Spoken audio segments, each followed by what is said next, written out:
Saya letak cat the order block dekat depan pintu rumah saya ni. Tak ada lagi kucing berak dengan kencing kat depan pintu rumah. Walaupun saya sebenarnya ada banyak kucing kat luar. Ni salah seekornya.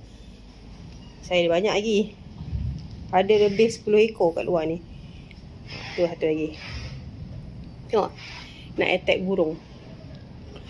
Jadi korang, siapa yang nak memborong cat the order block, kita ada ni, harga baru, tapi hanya untuk sementara ada stok. Okey, untuk packaging yang ni, kita daripada 1,500 paket, kita hanya tinggal 750 paket sahaja lagi. Habis, kita dah tak ada harga tu Jadi kalau korang nak borong hari ini. Okey, cat the order block, borong hari ini. Harga packaging special sahaja. Untuk 750 paket sahaja lagi yang tinggal. Cepat order hari ini.